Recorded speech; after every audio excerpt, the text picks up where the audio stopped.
IT is never necessary. Using remanufactured computers helps reduce as much as 75% carbon emission. At Rentwise, the balanced 25% carbon is offset via our reforestation initiative, thereby allowing us to be recognized as the first carbon-neutral computer in Malaysia. As the world gears toward achieving net zero by 2050, decarbonization in all sectors becomes a priority. To make this a reality, we need technology to fight climate change. Today, organizations are not only under increasing threat from business-disrupting weather patterns, but also from punitive government policies that limit their business opportunities and growth if decarbonization is not observed. IT is an indispensable tool that plays a central role in running any business today. Therefore, it is only logical that a sound carbon reduction strategy begins with using remanufactured computers. Essentially, using remanufactured computers by Rentwise is the first step towards improving an organization's ESG profile. Founded in 2001, Rentwise's circular business model has served more than 200 medium to large corporations in Malaysia and Singapore. A pioneer remanufacturer of IT equipment in Malaysia, Rentwise has to date reduced over 280 million kilograms of CO2 emission from more than 378,000 used computers repurposed. As an award-winning, accredited, and leading independent lessor for end-to-end green IT infrastructure, we take great pride in our strict 16-step remanufacturing process. This process has enabled us to extend the use of a PC by up to 3 cycles, thereby maintaining product utility at its highest value over an average lifespan of 10 years. As a registered social enterprise and signatory member of the United Nations Global Compact, aligned to the United Nations Sustainable Development Goals 4, 12, 13, and 17, Rentwise is especially committed to providing equitable access to digital learning among underprivileged school children. Our digital learning empowerment program has seen more than 100 schools with over 31,000 students benefiting from donated remanufactured computers in a joint collaborative effort with our project partners, many of whom are also our clients. This is timely, especially in light of the pandemic where remote learning has become the norm. We owe it to our future generation to do better. Green IT represents the power to control and pivot towards a sustainable future and achieve our best. Let us help you become the ground zero for change towards net zero.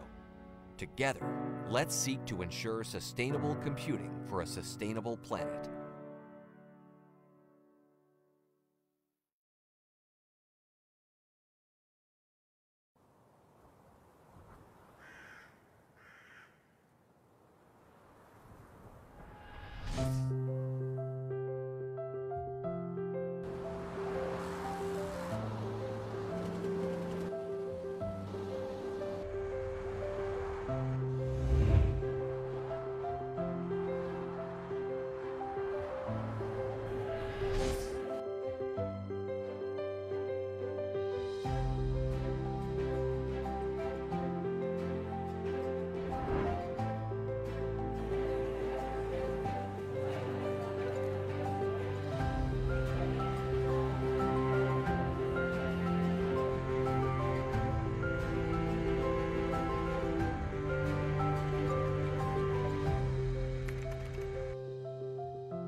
Dekat iPhone tu tulis untuk Azizan. Okay. The Earth's population is projected to reach 8.6 billion people by 2030. There is an urgent need to provide enough food, water, and energy to power this growing demand in the next decade and beyond. This is simply not going to happen unless we change the way we consume. Today, atmospheric CO2 is at a higher level than at any point in the last 3 million years. Humans are injecting more CO2 into the atmosphere at one of the fastest rates ever. The information and communication technology sector's global share of greenhouse gas emission stood at 4% in 2020 and is projected to rise to 14% in 2040. Production and use of a new laptop and desktop emit about 350 kilograms and 800 kilograms of CO2 respectively. In 2019, only 17% out of 54 million metric tons of e-waste generated was properly recycled. The balance 83% was either dumped into landfills or incinerated. We owe humanity's progress in the past century to technology, but it appears our soaring IT-related carbon footprint due to unsustainable consumption is holding us back. Is IT working for us or against us? With this in mind, there's growing realization that using the latest and greatest in IT is never necessary. Using remanufactured computers helps reduce as much as 75% carbon emission. At Rentwise, the balanced 25% carbon is offset via our reforestation initiative, thereby allowing us to be recognized as the first carbon-neutral computer in Malaysia. As the world gears toward achieving net zero by 2050, decarbonization in all sectors becomes a priority. To make this a reality, we need technology to fight climate change. Today, organizations are not only under increasing threat from business-disrupting weather patterns, but also from punitive government policies that limit their business opportunities and growth if decarbonization is not observed. IT is an indispensable tool that plays a central role in running any business today. Therefore, it is only logical that a sound carbon reduction strategy begins with using remanufactured computers. Essentially, using remanufactured computers by Rentwise is the first step towards improving an organization's ESG profile. Founded in 2001, Rentwise's circular business model has served more than 200 medium to large corporations in Malaysia and Singapore. A pioneer remanufacturer of IT equipment in Malaysia, Rentwise has to date reduced over 280 million kilograms of CO2 emission from more than 378,000 used computers repurposed. As an award-winning, accredited, and leading independent lessor for end-to-end green IT infrastructure, we take great pride in our strict 16-step remanufacturing process. This process has enabled us to extend the use of a PC by up to 3 cycles, thereby maintaining product utility at its highest value over an average lifespan of 10 years. As a registered social enterprise and signatory member of the United Nations Global Compact, aligned to the United Nations Sustainable Development Goals 4, 12, 13, and 17, Rentwise is especially committed to providing equitable access to digital learning among underprivileged school children. Our Digital Learning Empowerment Program has seen more than 100 schools with over 31,000 students benefiting from donated remanufactured computers in a joint collaborative effort with our project partners, many of whom are also our clients. This is timely, especially in light of the pandemic where remote learning has become the norm. We owe it to our future generation to do better. Green IT represents the power to control and pivot towards a sustainable future and achieve our best. Let us help you become the ground zero for change towards net zero. Together, let's seek to ensure sustainable computing for a sustainable planet.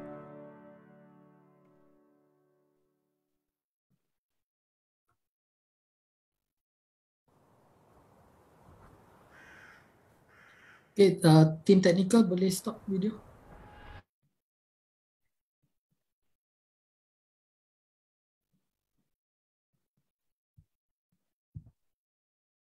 Okay. Assalamualaikum and a very good afternoon. On behalf of the organizing team in UKM and Yayasan Sime Darby, I would like to thank everyone here for attending this forum celebrating our mothers, sisters, and daughters in championing various aspects of sustainability. I would like also to welcome Tan Sri, Datuk Sri Dr. Saleh Muhammad Noor, the Chairman of Scientific Advisory Committee, UKM-YSD Chair for Sustainability, for attending today's forum. Before we proceed further, allow me to share some information to ensure our forum is conducted smoothly today. To all participants, please ensure that your microphone is muted throughout the forum. Participants are encouraged to switch on their camera and please use our digital virtual background. If there's any questions that you would like to ask the panelists, feel free to write in our chatting area. We will share the questions to the panelists during the question and answer session. Hopefully, we will have enough time to cover all the questions at the end of the panels. Participants are not allowed to record this event, but do not worry. The recording of this event will be available in our social media. The link to our social media will be shared in the chatting area as well. At the end of the question and answer session, we will have an interactive online quiz session. Exciting prizes wait for 10 lucky winners, so get ready. So without further ado, I would like to invite Tan Sri Datuk Sri Dr. Muhammad Saleh to deliver his welcoming speech. Tan Sri. Terima kasih. Assalamualaikum warahmatullahi wabarakatuh and good afternoon. Let me first start by congratulating Sime Darby and all the ladies involved for organizing this function, and especially my friend Puan Dr. Yatela and all the Sime Darby friends and UKM friends in the sustainable group. It is a privilege to be invited to say a few words. The forum is quite apt. It's very apt because of the coming importance of climate change. I am a firm believer in climate change, although there are many skeptics who say that climate change is imaginary. But having been to Antarctica, have seen the icebergs melting before my own eyes, I feel very concerned that climate change is not given the right attention. And therefore, I congratulate our ladies who have taken this initiative to hold this forum. Women, as you know, not just mothers and sisters, but they are pillars of leadership in the country. There are, I think, at the moment, 18 lady ministers in Malaysia and 32 deputy ministers.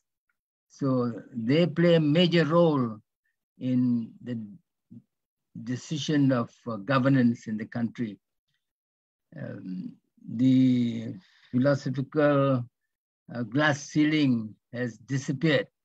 It had been broken many years ago, and women now contribute to many aspects of life, including what food we eat, how much waste we do,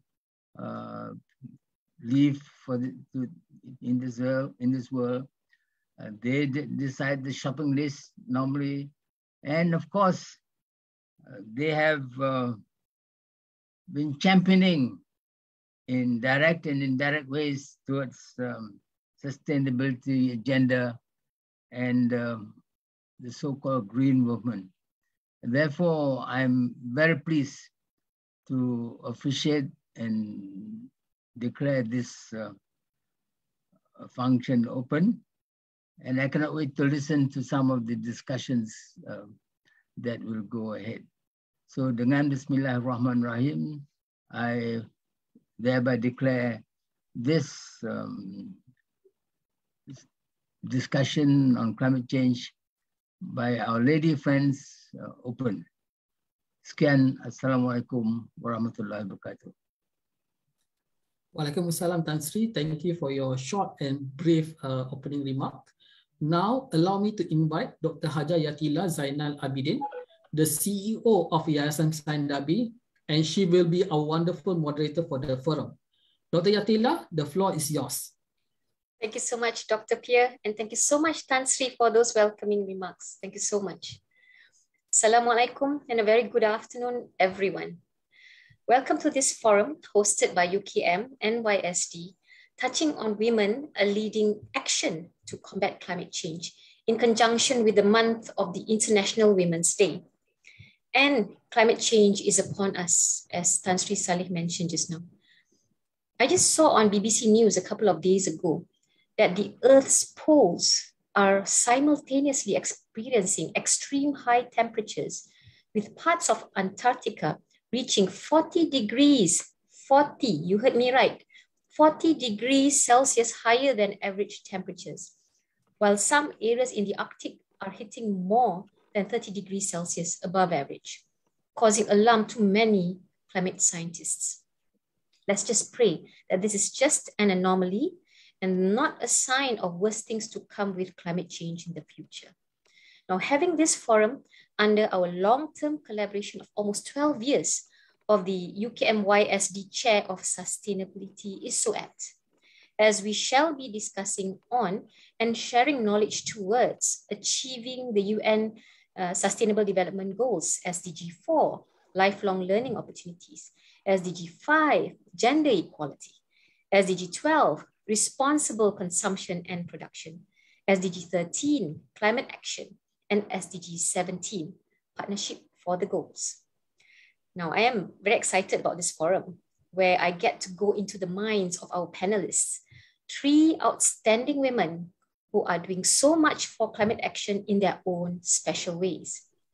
Now, how we shall run the forum is that I shall be asking our distinguished panelists a few questions in turn to tell their stories and unleash their thoughts. And at the end, any questions from forum participants will be answered.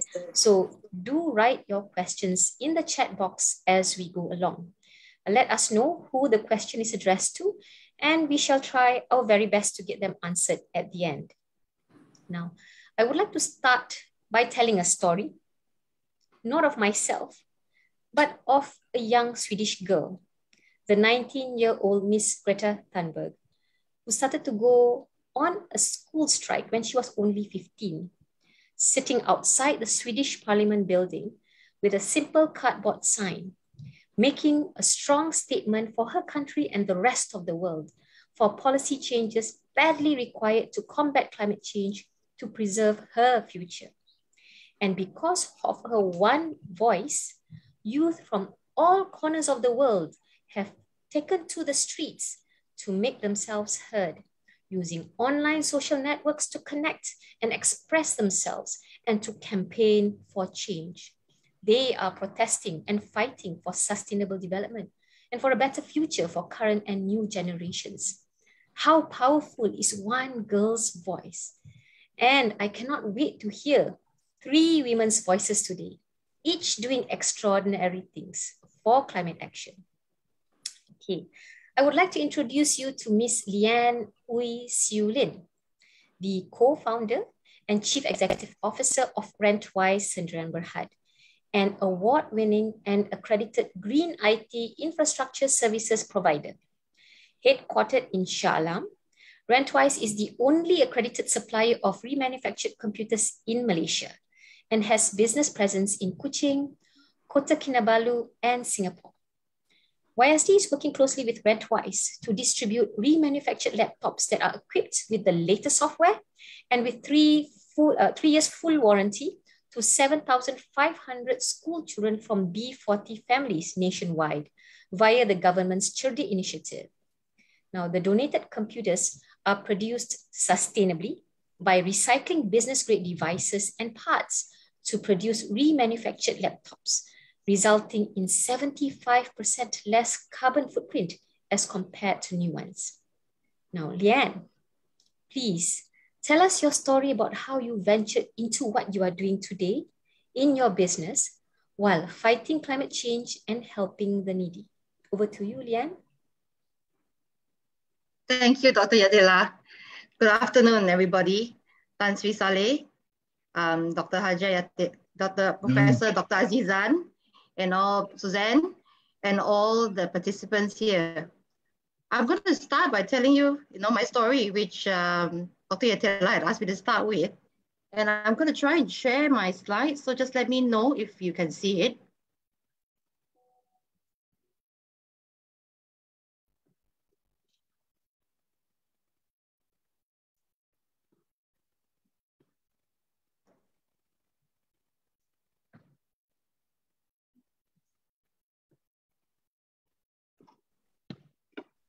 Is this all right? Can you see it? Yes, thanks.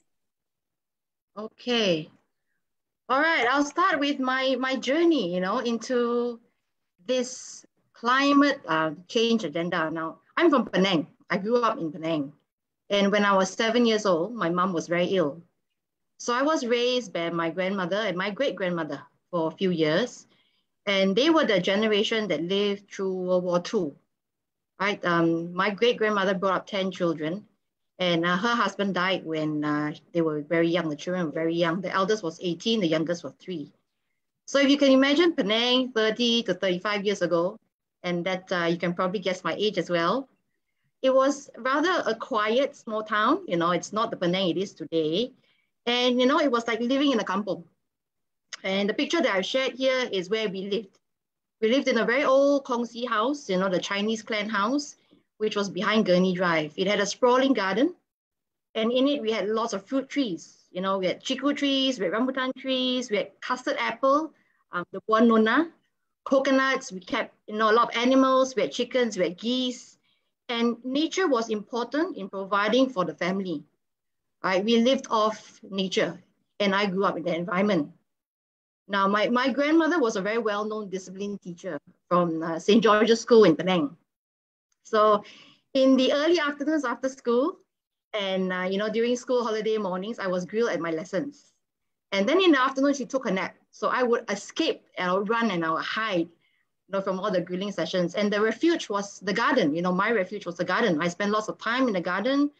I used to spend time with the animals. I used to go and catch fighting spiders, something which my dad taught me to do when I was young. And I used to look for it in the pandan tree leaves. Climb trees. I used to play with the neighborhood kids. And as I grew older, I remember my grandmother telling me, come in, it's too hot to be outside. Come in, you're going to get sick. And I realized as I grew older, the weather was getting hotter and hotter by the year. But, it was not as bad as it today. I could still stay out till about late evening till my dad would come have dinner and pick us up.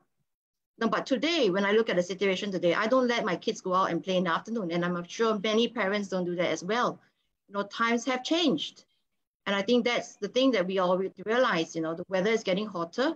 And I'll just share with you some very quick stats that I picked up.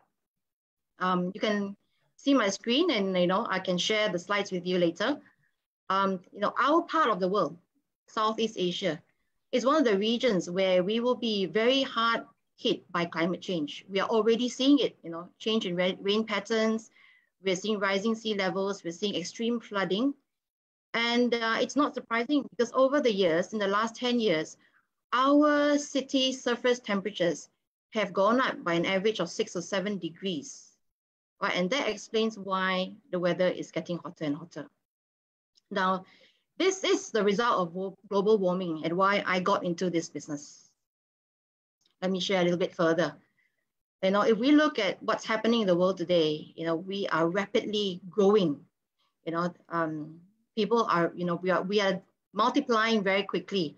And there's no way that we can keep up with the consumption requirements that we will have, 20 to 30 years from now.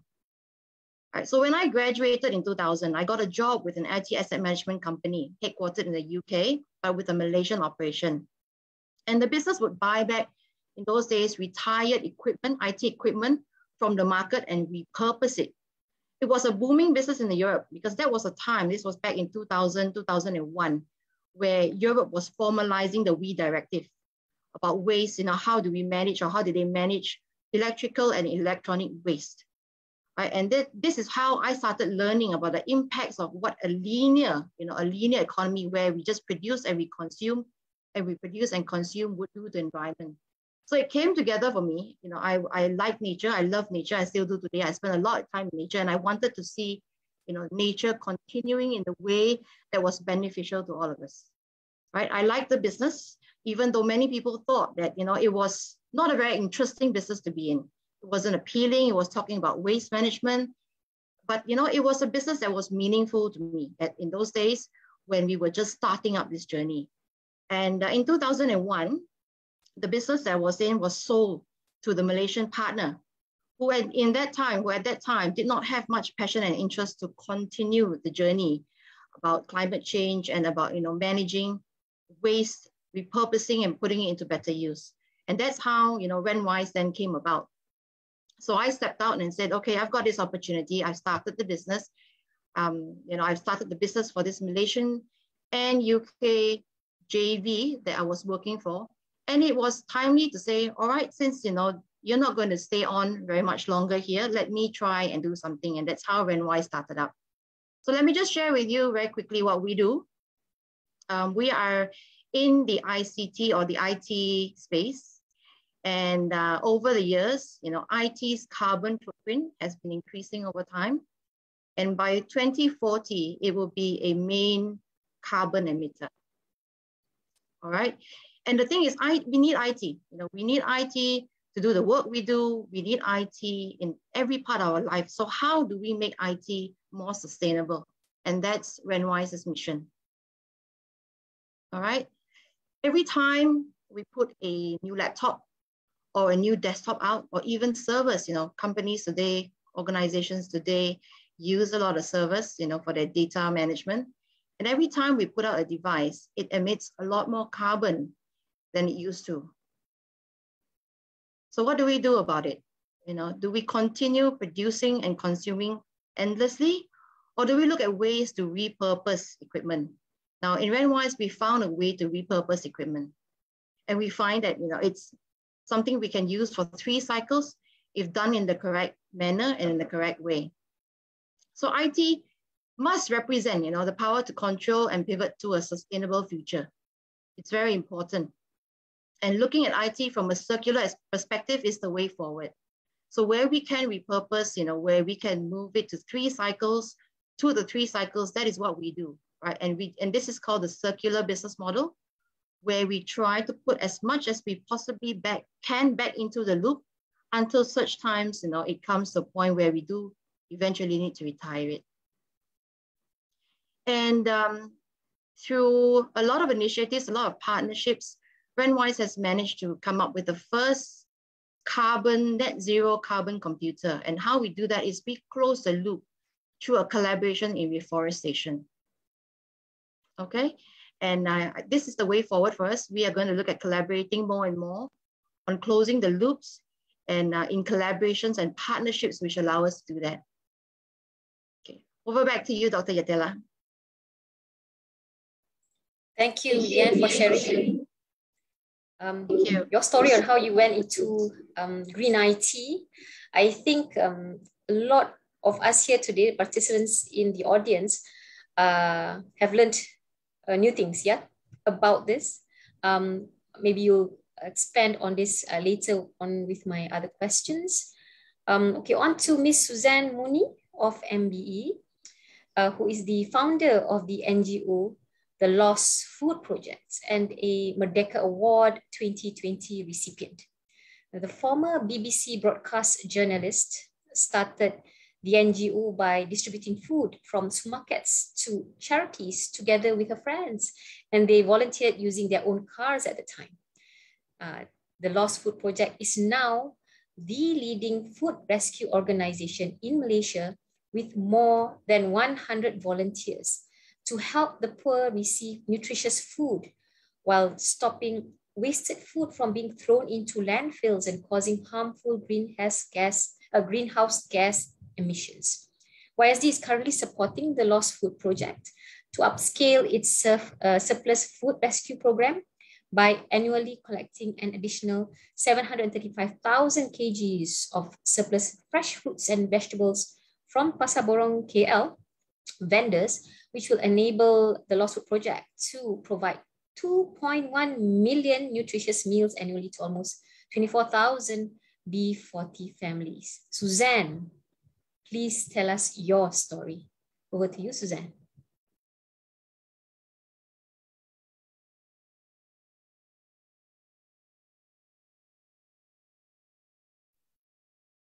Miss Suzanne, your mic is muted. Sorry about that, everybody. Take two. Thank you very much for inviting me to speak today. It's a real honour to be part of this. Thanks also to being part of the talk today, Tantri, Salah Mohammed Noor, Dr. Yatela, and all the other very interesting guests. And obviously you guys for all listening to us, because this is the whole purpose, is for us to connect and collaborate and to bring other people on board with what we're doing. So first of all, I would like to share with you a very short video that kind of sums up, encapsulates everything that the Lost Food Project does, because what we do is very simple. And I think that, you know, climate action, climate change is a huge issue. It's actually the biggest issue facing all of us. But the good thing about it, of course, there are lots of problems and complicated issues, but there's also lots of simple actions that we can do to make the change. So this video, as I say, sums up a little bit about what we do.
Yes, so as you can see, it's kind of quite simple. This video here shows basically our operations at Pasar Borong, which is the largest wholesale market in Malaysia. It's basically where all the fruit and vegetable goes, that even goes into hotels and restaurants and everywhere. And every day there's like at least between 2 and 8 tons of waste every day that we collect. And thanks to the great collaboration we have with Sime Darby, they are now making sure that we can maximize those collections, you know, 6 days a week, which is fantastic, because also we want to try and promote good nutrition. We want to level up society, and the best way to do it isn't through like white bread and sugary snacks. It's through having a balanced diet like the rest of us do. So for me, on a personal level, it's super important collecting this fresh fruit and vegetables, and because they're perishable items, they are the items that go off first. They are there's so many fruit and vegetables compared to other food groups that we should be collecting. So yeah, this is as I say, a small example of what we do. But I'm going to show you go through a deck with yourselves. And I'll also try and tell you my story a little bit on the way. So if we start with the first slide. My background, as Dr. Yatela was explaining, is I'm actually a BBC journalist. So I have kind of very limited knowledge of the food industry when I started out. But over a period of time, this has changed dramatically because it's become my obsession in my life. And there was lots of cues along the way, I guess. I was working as a waitress in South Africa for a while when I was traveling. I was on a trip to America for the BBC, and I met a very influential, inspirational man called Dr. Robert Edgar, who was doing some amazing work using lost food. And I saw all these really incredible opportunities of food that was being thrown away alongside hungry people. But I was so busy with my career, and you know, I was married and I was having children, and you know, I was on a quite interesting career trajectory at work. But it was only when I came to Malaysia did I see and value food in the true essence of what food actually is to all of us. It's one of the very few key things that we actually need. Most of us want things. We want disposable goods, we want, you know, kind of materialistic things, but really we don't need very much. We need shelter, we need food, and we need love. They're the three things we need. They should be our value sort of set, really. And sadly, that seems to have slid away, and kind of our value of food seems to have diminished a little bit because it's too plentiful, basically, for some of us, that we don't really appreciate it. So anyway, moving forward, when I came to Malaysia, I fell in love with Malaysia. We were supposed to be there for 1 year, and in the end we were there for 5 years, and with a view to coming back in the sort of mid to near future, hopefully. But this here is one of our charities that we regularly give to, and I'm going to carry on with the next slide to explain a bit more about how we work. So we were set up in 2015. We target food that normally goes to landfill. So there's lots of reasons, which I'll explain about later, why this amazing food, which is so, you know, so fresh, for example, here, it hasn't even gone to the restaurants or even gone to the hotels or the supermarkets, and yet it's being thrown away. And so many people do not understand the food supply chain. It's only when you're working in it, and then you're too busy to do anything about it when you're working in it. So it's a real privilege for me and my colleagues to be able to help and change this, and obviously negate some of the terrible environmental damage we're causing by overproducing food and under-consuming it. So we set out to be an egalitarian movement. So we feed everybody. It doesn't matter who you are, what your background is. It's just whether you're hungry and if you need support. And today we're giving to over 73 charities. That's 10,000 people kind of every week. And we're giving to over 10,000 families in the B40 communities. So the next slide will show us our impact to date. And actually, obviously, we're now in March, so we have actually hit the 10 million meal mark, which is really exciting. In terms of the volume of food, you're talking almost 3 million kilograms, which if you compute into CO2, that's almost 7.4 kilograms of CO2 saved. And I think if we equate that to bathtubs full, because I always like to paint pictures, my children need me to paint pictures to get anything done in our house, you're talking like 14 million bathtubs worth of CO2. So the next slide. This, again, I mean, I can go into hours of detail here because this is what I'm super passionate about. We're collecting less than 1% of lost food in Malaysia, even less than that.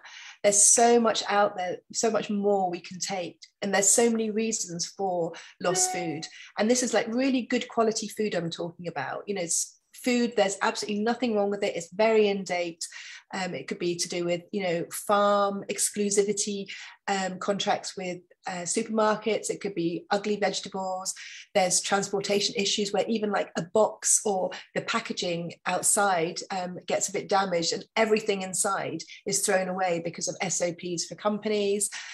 Labeling, you know, it could even be like a German company puts on the wrong size halal label or the wrong shade of the wrong Pantone of green, all in the bin.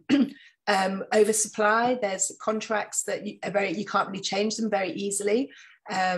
Orders can be easily cancelled, and if it isn't done in time with the factory, it has to go through.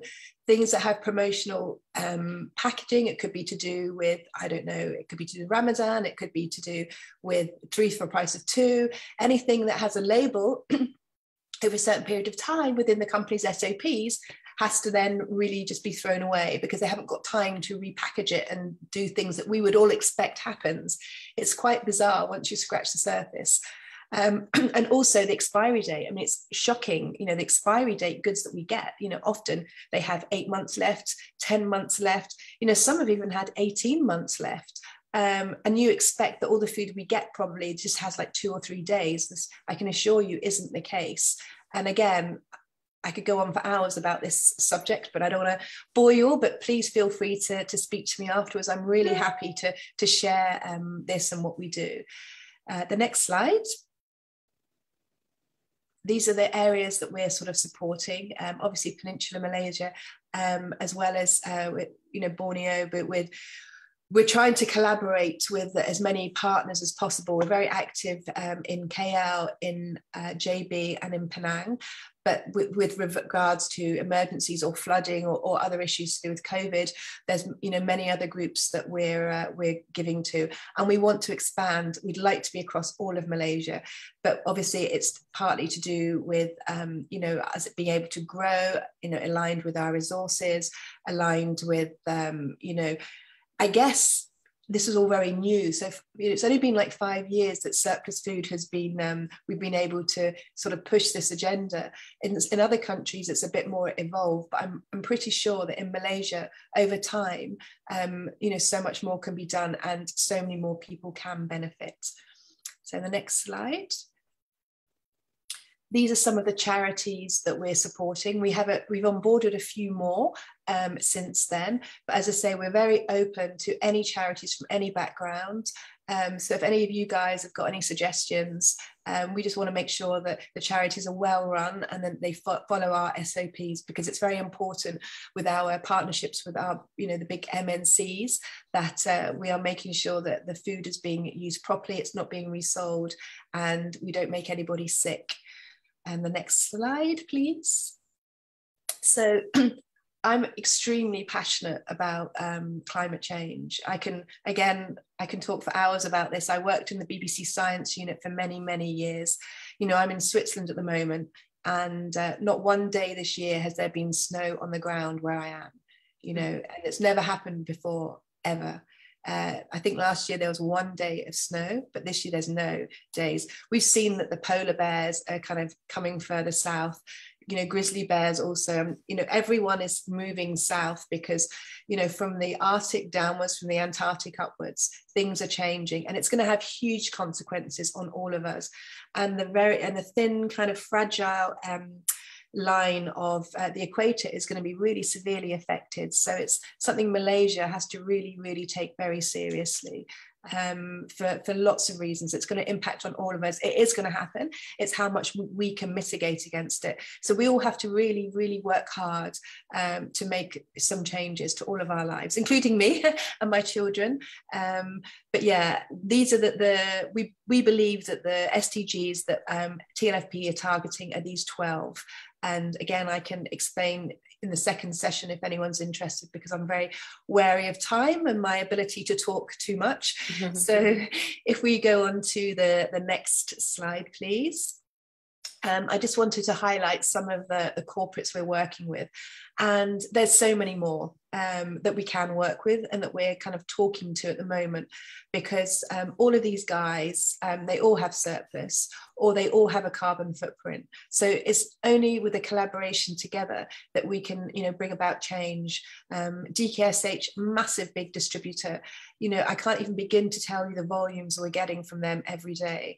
P&G, they're helping us with our period poverty, which again is about kind of empowering women. Women shouldn't be falling behind. There's young girls who end up not going to school because they don't have any protection to be at school, and they end up, a few days a month is enough to fall behind, and it's enough to not succeed, not to fulfill your potential. And it's terrible. It really should not be happening. And it's not just in Malaysia, it's all over the world, in the richest countries in the world. And again, it's something we can easily solve, but it's about working together, sharing the knowledge, advocating and executing simple actions. And you can see Sime Darby on there as well, Dr. Yatela. I think a nice big logo on the bottom right. Thanks, Suzanne. The next slide, please.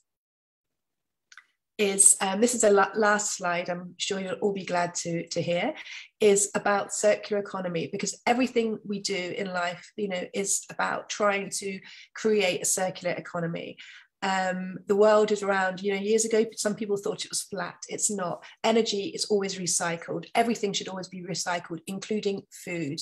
And the fact that it's, burnt, in some places it's incinerated, it's not even used to produce fuel. Even here in Switzerland, I can't even begin to tell you some of the terrible, I really do see it as tragic actions of some people when, the soil that we're growing food on is being depleted. And the food that we're using or not using, it should, first of all, there's a pyramid which should have been in this slide and it isn't, and it explains how we should be treating food. Well, first of all, we should be producing less food, but with the food that we're producing, it should be going to humans first. Then after that, it should be going to animals. After that, it should be going to producing biogas and other energies. And then after that, it should be composting. And then the composting can then go back into the earth to replenish the soils, because there's so many countries in the world that are having issues with their soil, the water tables. And again, this is all to do with climate change. And we can help to rebuild the fragile earth by just thinking more circular and we're looking at small actions that we can do to negate the problems. And I think I've hit 11 minutes according to my time. So I think I should probably stop there. Thanks, Suzanne. Thanks for sharing about what you're passionate about. And thanks for also sharing your story. Like Leanne, both of you also had a little bit of problems when I asked for you to share your story on how you got into it. But thank you for sharing and how you got into it. And now I would like to introduce you to Professor Datuk Dr. Azizan Baharuddin, the current shareholder of the UKM-YSD Chair for Sustainability. Now, she was the former Director General of the Institute of Islamic Understanding Malaysia, or IKIM, as well as the Langkawi Award 2016 winner. Now, Professor Datuk Azizan, Dr. Azizan was also a lead drafting team member for the Islamic Declaration on Global Climate Change, which was endorsed by the United Nations Framework Convention on Climate Change. She specializes in environmental ethics, religion and sustainable development, Islam and science, bioethics, and interfaith, intercivilizational dialogue. Professor Datuk Dr. Azizan, it is now your turn to tell us your story. Thank you so much, Dr. Yatela. Bismillahirrahmanirrahim. Assalamualaikum warahmatullahi wabarakatuh. Yang berbahagia Tan Sri who has just left us, Chairman of Scientific Advisory Committee, UKM-YSD Chair for Sustainability. Wonderful moderator, of course, Dr. Yatela, Zainal, Abidin, CEO of Yayasan Sime Darby,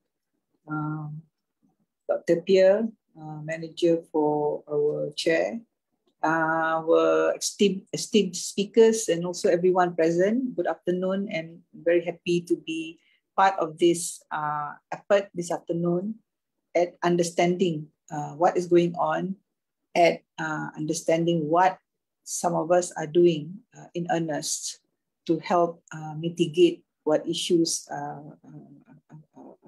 in front of us vis-a-vis the climate change phenomenon, especially. So if I can very quickly, Dr. Ajah, just make use of my slides.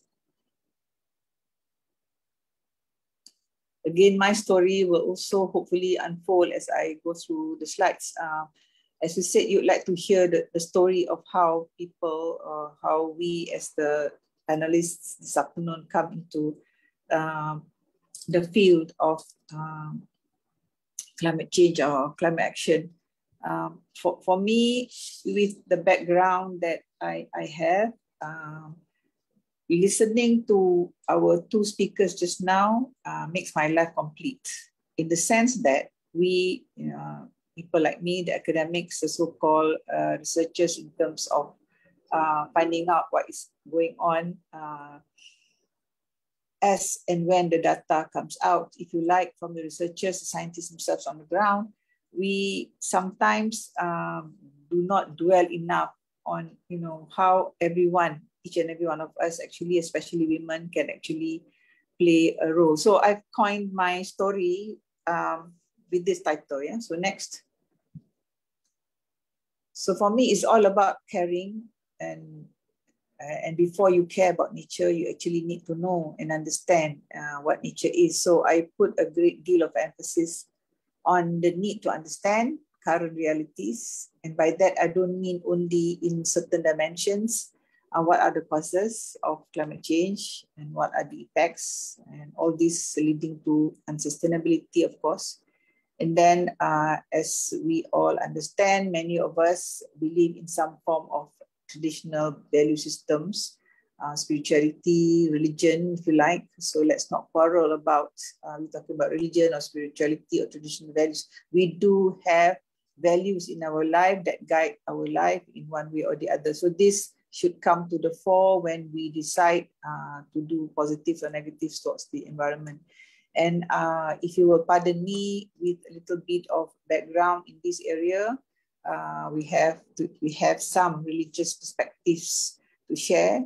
And this, Dr. Aja, I think has to be focused upon the literacy in science and in climate change itself. When I mean we have to be literate in science, I don't mean having a PhD in physics or chemistry or electrical engineering. I mean understanding what is going on around us, just as our two former speakers have excellently, I think they did an excellent job in providing us with the scientific background, as it were, or scientific information vis-a-vis the work that they are doing. Most recent just now was Ms. Suzanne. She spoke about how we actually, the 4 areas that we should look at when we deal with food, how finally food should help to revive the fertility of the soil, for example. So I'm talking about that kind of science. I'm talking about that kind of understanding whereby Ms. Leanne, she spoke about how much waste is produced in the industry of IT, for example. So we need to restore the balance. And this was also touched upon indirectly by our two speakers in a very wonderful way.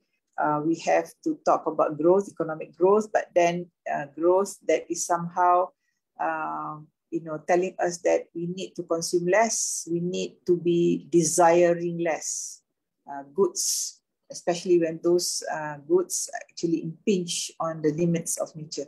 And all this lead us back to a change in our mindset, the way we look at things. And unfortunately or fortunately, scholars use the word worldview. It just means what you think your life is all about, what is the meaning of your life, and whilst you are here, what is it that you're supposed to do, and for what purpose, and for what reason.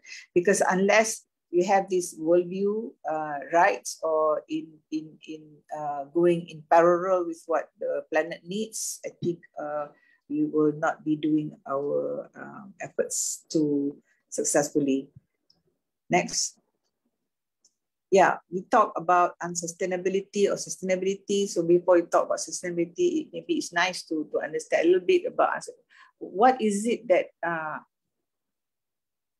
happening around us that somehow affect the quality of life. And sustainability has got to do with peace, with having clean air, and cleanliness is not just outside, it's also from inside. And some of these pictures, you can tell that it comes from pollution that starts from within. How can young mothers, how can mothers, have the heart to throw away their babies? Don't you think something has gone wrong with the psychology, with the mental situation of that person? Or how can there be so much corruption? And a simple picture of the plastic bottles, this I think we are what they call it, as the newspaper cutting in the center tries to explain. We somehow look at these images and far too often we slowly, day by day, we stop having feelings attached to these images that we observe. Next. Next, please. Next slide, please. Okay. So in terms of making people understand, because I think the chair, and so thank you so much for having this forum, Dr. Aja, because I think for many people out there, they don't really see the scope of work that Yayasan does, and the fact that you have collaborations with two of our speakers and their enterprises. I think that's a real big eye-opener for everyone. And I wish that this kind of information will get to the ground level, to the society at large in a faster manner, in a more expanded way. So, but because for me, I put a high price on public scholarship. I put a great emphasis on making people understand, just ordinary people around us. And this chart, for example, is directly linked with every single one of us. So if you don't do something about climate change, if you don't do your part, so you can understand that you and everyone in your family, your loved ones will be impacted. So this is from the dimension of health. So these are all the various things that can go wrong with our systems, respiratory, cardiovascular, and nutrition, and they're all linked to air, water, extreme heat. And so we can see from this picture, I will not elaborate because we don't have time, but this picture I think encapsulates why there is no room left after this for us to not care and not be doing something, even though it's very small, towards mitigating or stopping or preventing climate change from happening. And all of this, talking about women and their roles, affect women, of course. Next. Okay, maybe we just need to throw some of these wonderful terminologies, just to be in the fashion, if you like. But I don't mean that in a cynical way or in a simplistic way. I just think that we have to, just like IT, just like so many terminologies have become memes out there, publicly used. Sometimes people use words without them totally understanding it. But in this case, I think it's good to understand that as opposed to the Holocene, which is where the world has been in a kind of balance until recently. And if you look at the graph, and things started to change in the world, on the planet, about 3,000 years ago, with the advance, with the coming upon history, the great civilizations of the world, beginning with the Greek, for example. This started about 3,000 years ago. But today, if you look at the graph, the temperature was stable then, but now, next please.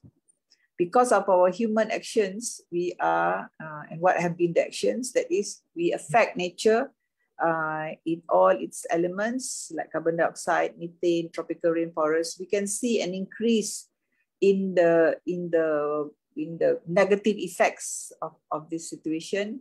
And this is due to the fact that science and technology has been utilized in a manner that has not been totally informed by the limits of nature. So this is the key word. Nature has limits. We cannot go on and on without limits, imposing upon nature, putting all the toxins inside it, or utilizing the resources that nature has to offer us. So many of us capacities have been breached for many, many decades. And I think we don't need to know too many of the details. Scientists will explain to us. But herein, I suppose, is my message, since I come from the academe, partly, my message to the academe, to the scientists. It's not enough to just be focused on your work, to be excellent in your work, without you actually at the same time understanding the impact of your work on the environment. Next. So the Anthropocene is when it's a geological age. It's not a Holocene. It was one kind of geological age. Right now, since the beginning, scientists say that it started in the 1950s after the Second World War, when human beings, they call it the Great Acceleration Period, when we imposed on the planet, we tax the limits of the planet via urbanization, via industrialization, via agriculture, which all are linked to what our previous speakers have been talking about. So today we see changes in the earth happening, not because of natural events or sequences of events, but because of directly our actions. And our actions, unfortunately, speak about who and what we are, what we want in life, and how we actually express those needs and wants. You've heard of the phrase, you must try to understand what is the difference between needs and wants. Yeah? So wants are desires. So these have unlimited. This is unlimited in nature. Whereas our needs, like I think Suzanne said just now, we only need 3 very important things. We need food, we need shelter, and we need love. Lots of that. Could it be that because we lost sight of these 3 very important things, we keep on wanting to consume more and wanting more just to make up for all the basic things that we have lost. So these are some of the images that we can connect with, I think. Next. So what we want to say is, please let's not be in denial. And we do not know, we're not quite sure which level we should be talking at regarding this issue. So I think it's not a secret anymore. It's not what they call it, sophisticated knowledge anymore, that climate change has a very direct link with political instability. Next. If people be refugees, yeah, I won't read the details there. I think you can have these sites available if you want. Next, food, agriculture. Yeah? So if you look around you, people still go to the market, and I'm sorry if I speak in Malay a little bit. Pergi market ada je ikan, ada je sotong, especially those who can afford it, they're not very worried. You talk about food crisis, they're not impressed. So when Leanne, Suzanne just now explained to us the wastage, I'm sure that's an eye opener for a lot of people. Ramadan is coming soon, and we know how much wastage happens during Ramadan, which is very surprising situation, and a little bit of this we will follow up after this. Yeah. Next. So I have to bring this element, Dr. Aja, because I feel that if there are Muslims in the audience, they would want to relate what's happening to their belief system, their own worldview. So this is maybe another chapter on its own, which we can do some other time with some other parties, I don't know. But in actual fact, if you are a person who follows the spiritual system of your religion, for the Muslims, for example, there are these kind of verses in the Quran that actually speak about pollution, destruction, because corruption has appeared on land and sea. Corruption means destruction on land and sea because of what people's own hands have wrought, so that they may experience something of what they have done, so that hopefully they will turn back.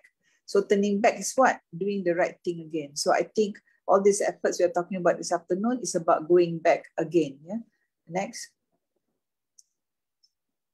So religion should also help to address us the issue of the crisis of the loss of meaning. I think why there is so much wants as compared to needs is because of this meaning. What does it mean for me to have more of something? Yeah? Why? The question of why comes into the equation. Why do I want to have this extra consuming vehicle when I can have something that consumes less, for example? So it's got to do with the meaning that you put inside your life, the purpose of your life. So this is in terms of consumption, which is a big deal, which is a big word in terms of climate change today. So in this particular example, for example, we see that 690 million people, of which 21% are children, are perpetually hungry. Yeah? So this was the data of a few years back. So maybe today is worse. And poverty exists not because we cannot feed the poor, but because we cannot satisfy the rich. So I'm sorry, I'm sure many of us in this forum today are rich, quote unquote.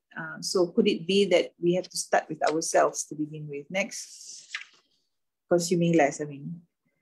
Yeah, so again, Datuk Prof, berapa lama rasanya, sorry ya?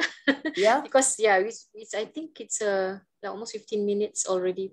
Okay, done. This is the last one. Last one. So I think we have to awaken inside ourselves, more of our hearts where, HEARTWARE, yeah. So that's it. I think in our system of education and all, and storytelling just now and sharing of experiences is one way of us to awaken our heart. Thank you so much, Aja. Thanks so much, Datuk. Yeah. Alhamdulillah. Thank you for sharing. I was hoping to hear a little bit of story of your life, but could not still get it. But it's all right. Maybe nanti Datuk akan share sikit-sikit. Yeah, no problem. Yeah, in the next round. Next round. Okay. Yeah. Now, Leanne, you started your business 20 years ago when you were just 24. Sorry, I'm telling people your age. And people were not familiar with the subject matter of green IT. What is that? But you have grown your company from doing just simple recycling work and refurbishments to remanufacturing and providing green IT infrastructure services. Now, can you share with us the biggest challenge you faced throughout your career? Perhaps you can also share your advice to some of our young audience members today on how to seize opportunities where they can make an impact. Okay, yep, you're right. I was young, and age was not with me. I think I had a lot of challenges when people would see me and say, "Hey, how old are you?" And what I did to overcome that so-called age barrier, and yes, I was intimidated, was I would make myself exceptionally prepared for conversations, for meetings. I would do all my research, whoever I was seeing, I would do all my research. I would go, today it's a lot easier. You've got Facebook, you've got LinkedIn, you get to know, people a lot easier. But in those days, I'll try to reach out to people whom I knew that person. And I try to gather all the information, make sure I was ready to have discussions, to have engagements. And I think very important as well is to be humble, have humility. You never know everything. Be open to listen. So slowly, I overcame that age challenge. I remember the first few years, I even had to go and curl my hair because somebody told me, "You look like a little girl. You got to go and look a bit older." So yeah, over the years, by being prepared, by being humble, making friends. I think the first thing is whoever you see and whoever you work with, be it, it could be a personal interaction, it could be something which is work related. Always add value first, always give more than what you expect. And build that, connections and engagements, be prepared along the way.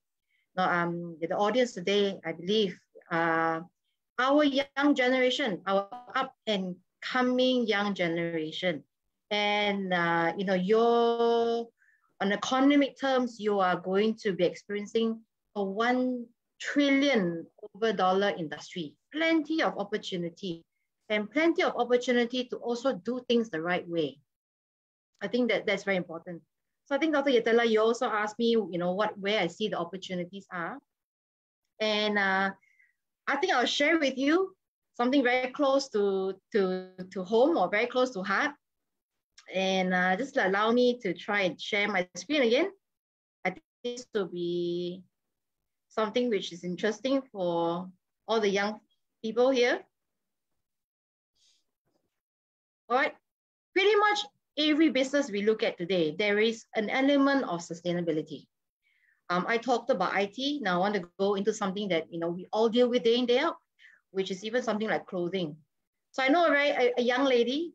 She started this business when she was 14, and she was very passionate about the environment, and she wanted to only, buy clothes and look at fashion that was sustainable. So today what she's done is she's created a business, and the business is about 2 years old. And all she does is she looks for sustainable fashion, pre-loved clothing. And it's my daughter, my 16-year-old daughter. And she's done really well. I've not given her an allowance for the last 2 years. She works and she has built her own community where she goes out and she trips for fashion, which is, it can be 10-year-old fashion, it can be 15-year-old fashion that is coming back in, right? And I think that's, the opportunities for the young people today. The gig economy that has come about in the last 2 years has given so much opportunity for young people to do new things and to do it the right way. Another couple of brands that, I like to talk about, and, I'm very loyal to these brands today, are people like H&M and Levi's. Because if you go to a H&M store and you go to a Levi's store, you are able to trade in something and you can apply that discount, that trading discount with your new clothing. And that's the way to keep sustainable, and that's the way to keep things circular. Okay, so young people there, so many opportunities for you today. I would look at, first of all, when you consume yourself, as your consumer yourself, look for the responsible brands. Look for the people that will give you the value back in the secondary cycle, in the third cycle. Those are also business opportunities for you to get involved in. And, when I talk to, and I've done a couple of sessions with university students, a couple of forums with university students, and I realize it's the young generation today that are coming up and they realize what sustainability is about. People like us are learning from them. So I think, it's an enterprising environment. There's an entrepreneurial opportunity there. In the next 5 to 10 years, the sustainability sector is going to boom. And, if you're passionate about it, get into it, find people that are passionate about it, who will walk this journey with you, and you will find it's a very rewarding journey. Okay, so that's my sharing on, the challenges and how to overcome them and the opportunities that you can go for. Thanks, Leanne. Very inspirational. I'm sure many of us today find it very inspirational about how Leanne started and the challenges that she went through at such a young age. Humble. Leanne, you mentioned that many, many times. Yes. Ultimately, is that humility at the end of the day. Humility. That's absolutely right. And I think something that Dr. Azizan also shared about just now, yes, was your values. There will be situations when you are put in compromising situations which compromises your values. And always hold firm to your values. Always hold firm to your values. It will take you very, very far. Yes. And the young ones, my God, I'm so impressed by your daughter's business, like mother, like daughter. Actually, the daughter seems to be has a lot more ideas than the mom. But that's the young generation today. They talk about it in school, they learn about it in school, and they have got wonderful ideas. If you go to some of the bazaars, you go to some of the what they call pop-up stores that the young people put together, amazing stuff. Very inspirational. Awesome. Thank you. That means it's just them looking around, looking at what interests them, see how they can actually save the world. That's right. By recycling and make some money out of it as well. Yeah. Awesome. Thank you, Leanne, for sharing. All right, Suzanne. The Lost Food Project has successfully transformed the food system in Malaysia. Working closely with government agencies, markets, supermarkets, hotels, restaurant chains to make an even bigger change, combating climate change. Now, the network of dedicated volunteers and local committees that you have gathered over the years is amazing. Now, I wonder, when you started your operations in 2015, how was the acceptance from all the stakeholders then, the companies, the local communities? How did you push yourself to bring the Lost Food Project to the next level? Sure. Well, I think it's quite interesting. I mean, it's very interesting listening to Leanne as well and her story, because I think if you speak to a lot of people who are doing something new or trying to push the boundaries, there's always lots of obstacles, always.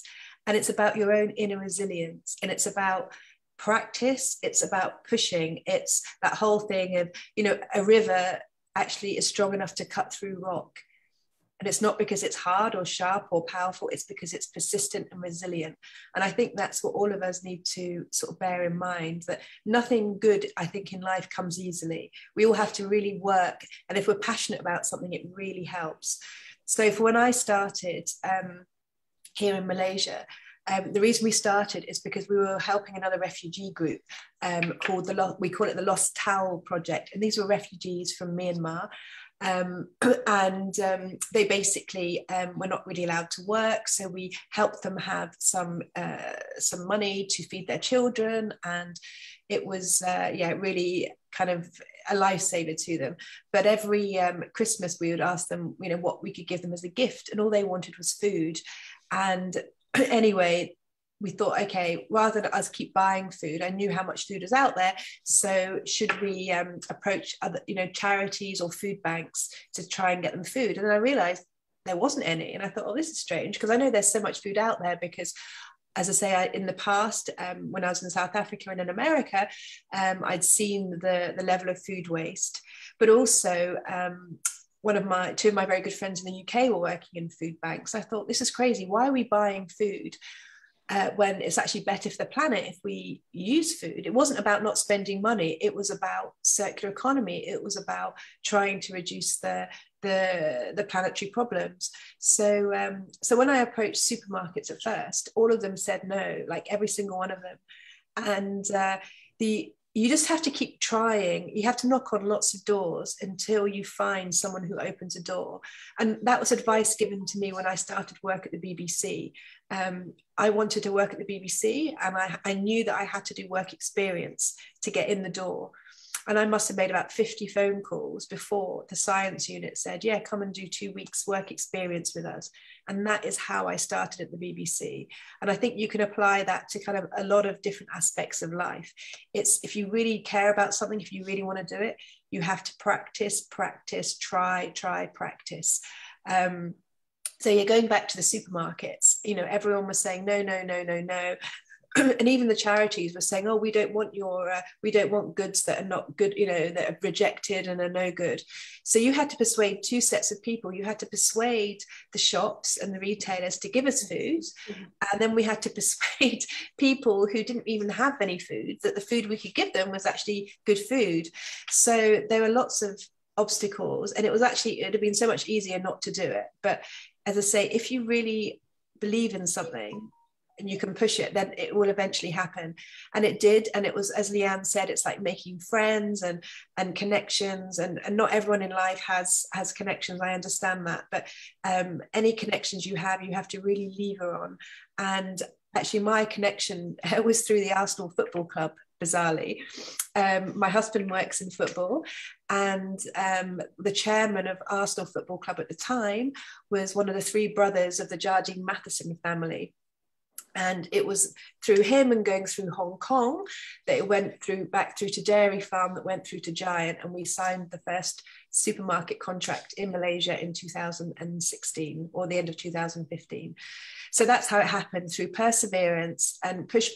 And I can promise you that if you really truly believe in something, and if you know something is logical and you know it is right, eventually, when you keep pushing, when that door is a little bit ajar, it will swing open. And then, everyone wants to be part of the game, and everyone wants to join on the bandwagon. And, we still have issues. There's lots of, companies, who are too busy. There's lots of reasons why companies can't or won't join, but the majority will join. And with climate change, and with, I think all the issues coming more to the fore, I think eventually people will be very pressurized into not doing something rather than doing something.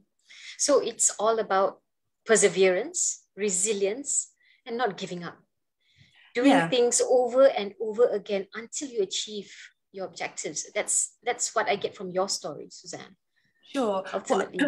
I remember for years, obviously I was a journalist. My background was not public speaking. My background was kind of getting stories and making sure they were correct and writing them up, getting our presenters to present them. So I had a very different background to what I'm doing now. And I actually remember the first time I had to give a public talk in Malaysia, and it was to a group of women, the wives of the Schlumberger oil company. And I remember being terrified, and these were only kind of, when I say only wives, I'm talking on an International Women's Forum panel here. So, I don't want to belittle this in any way, but what I'm saying is I wasn't speaking to industry heads. I was speaking to just kind of like to the spouses of these. And I remember like being so petrified because I hadn't done any public speaking in about 15 years. And I thought, oh my gosh, how am I going to do this? And the answer is that the first few times you do anything, it's not going to be easy. You're going to hate listening back to yourself. It's not going to be great. You have to just keep practicing. And the more you do it, the better you get. Very few people are born natural leaders. Very few people are born to feel confident. It's, you know, we have to be humble. I totally agree. Practice. You have to keep doing something, and then eventually it will be okay. Yes, and this applies wherever you are, which country you come from, which country you operate in. It applies everywhere. Thanks, Suzanne, for sharing. All right, Prof. Datuk, Dr. Azizan. Now, yes. While people are embracing new challenges for survival because of climate change, there are those who are in denial. They are doubtful of and they dismiss climate action. But tackling climate change is about coming together, observing climate actions, not only at the workplace or formulating national or industry policies, but also in our daily lives, no matter how small our deeds are. Now, Prof. Datuk, Dr. Azizan, from your experience throughout your journey in the education on the topic of sustainability, how would you recommend we persuade people to understand and change their behaviors to support climate action, regardless of their levels of education, socioeconomic background, and interest? Maybe you can slip in a little bit of story there. Yes.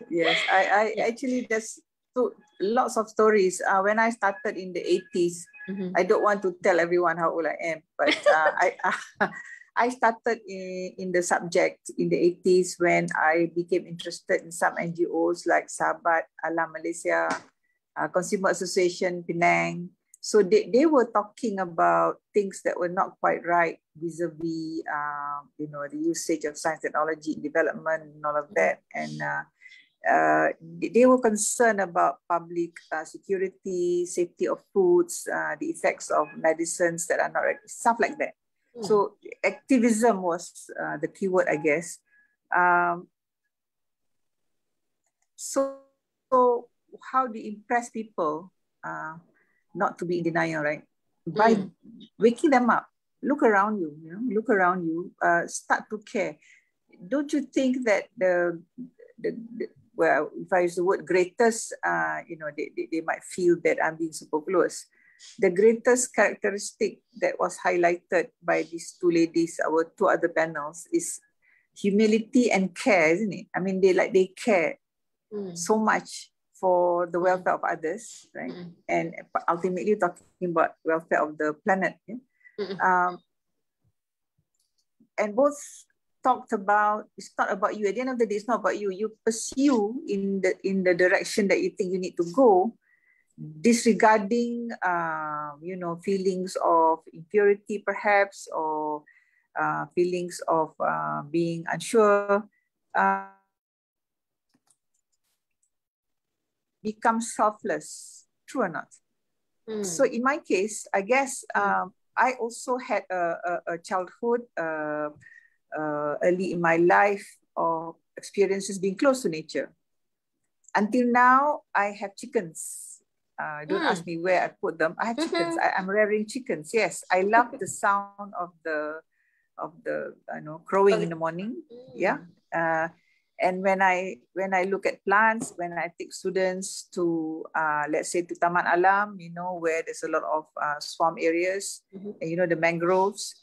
Do we realize that between the land and the ocean, there's 7 types of species, and each of them are distinct, and the species that lives the furthest from the land, it has the greatest strength to face the onslaught of the waves. And these leaves, they filter the salts from the seawater, right? And you can actually put your finger on the leaf and put it on your tongue, and you can taste the salt. So I'm that kind of person who put an emphasis on experiential learning. Something, the rebelliousness, you know, the rebel inside me, I suppose it's in my genes, I don't know. I am the type who would want to experience things, and when people say something, I want to understand why. And I want to see how. So I think lots of young people today are excited because they are into that. This is what I call problem-based learning.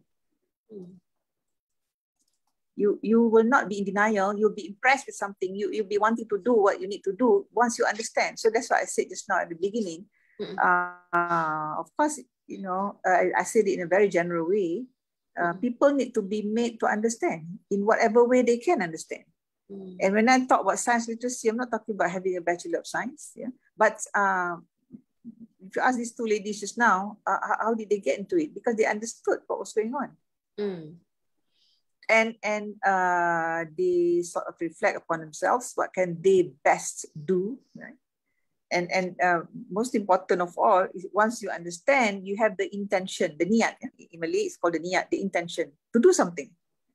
So if you are a religious person, for example, or spiritual person, and you feel that life is, you should have an ibadah in your life, one of the wajibs, one of the responsibilities of a person who believes is to do ibadah, is to do worship, right? Yes. And worship includes the doing of good, service. So if you look at all the faith systems, service is top of the list. Besides in your heart, in your mind, acquiescing or accepting the powers of the Creator, for example, then how do you prove your servitude? How do you prove yourself being the Khalifah, the Vicegerent that you're supposed to be? By doing something. So I'm sorry to say, a lot of the degradation, a lot of the deforestation, if you look at it, are there no laws in place? There are laws, there are regulations. But if you speak to some of these, what do you call it, people in authority, they say that the problem is in the implementation of the laws, in the enforcement. The enforcement. Yeah, the enforcement. So who are the enforcers? So you may speak about formal enforcement. That means you are pegawai, you are this officer, you are that ranger in the forest and all of that. But the ordinary folks like us, how come we still see people throwing rubbish out of their cars? Why are people still doing that? Exactly. And the plastic bottles. 1,000,000 times we have said it, 1,000,000,000,000 times we have said it. You know, don't do that because they clog up and then they cause this, they cause you know, floods. fish to die. Yeah, Allah Akbar. So what is the problem here? So I guess this is this Ramadan again. Sorry, I'm taking advantage here. We hope, we say this with the greatest respect, with the greatest humility. We hope that the religious teachers, the mosque teachers, the people who are running the mosques and all that would remind their congregants of their responsibility. Yes. And this responsibility thus far is not in the religious book, so to speak, right? But religion is something dynamic. Powerful. This is the problem today. And if you don't do it, you berdosa. Dosa is a Sanskrit word, which means injustice, which means kerosakan, destruction. So it's the teachers, the educators, and the leaders' responsibility.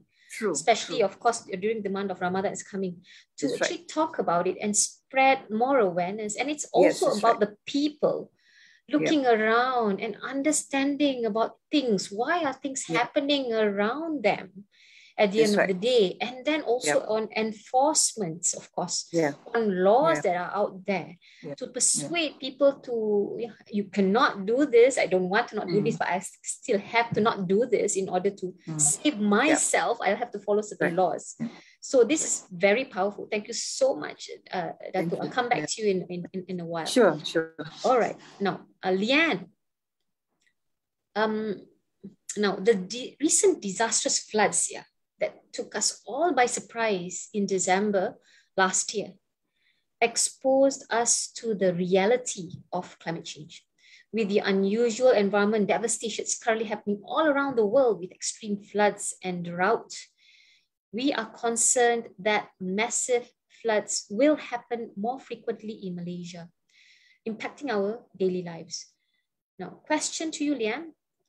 How do we effectively build and disseminate the knowledge so that everyone, including mothers, daughters, girls, female leaders at all levels of society, know what and how they can contribute towards climate action? Can you answer that, Leanne?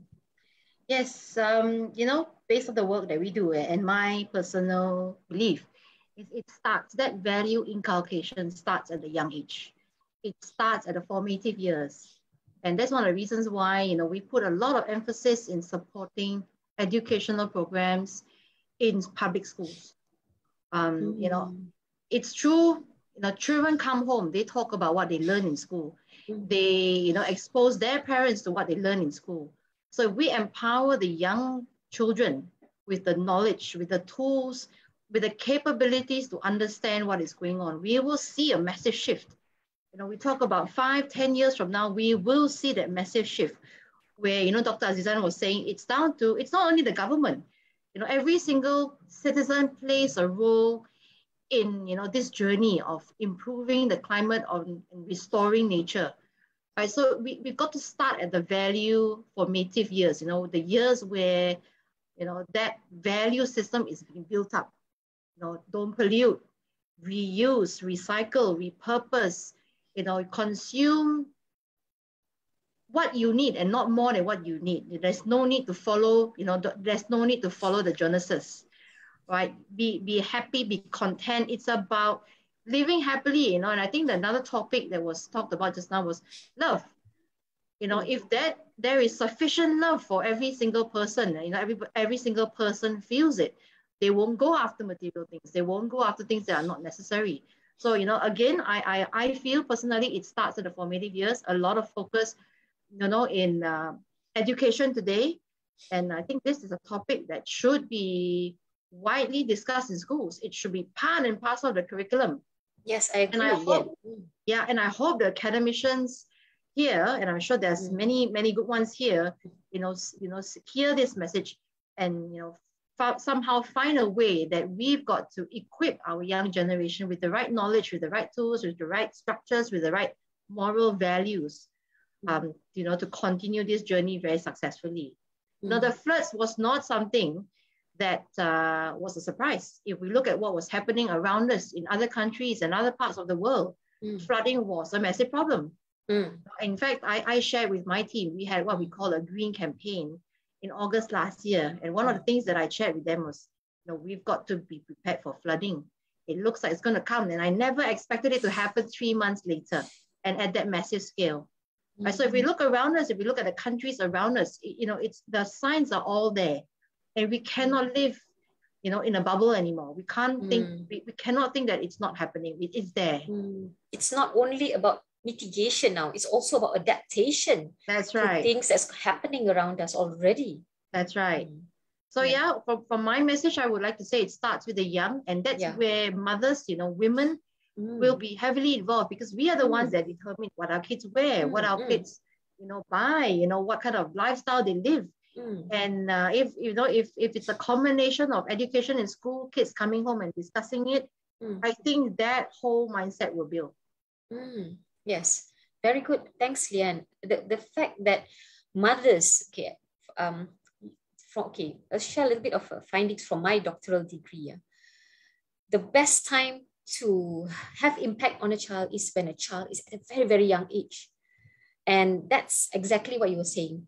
The impact that you can make on a person's life is when you teach that person from a very, very young age, and it costs lesser to make changes in the lifestyle of a person at that young age, as compared to if you start when that person is already a teenager. It takes more time, more money, more resources to change that person's mindset when the person is young, at a young age. And another thing is that mothers play a very big role. I'm sure you play a very big role in your daughter's life.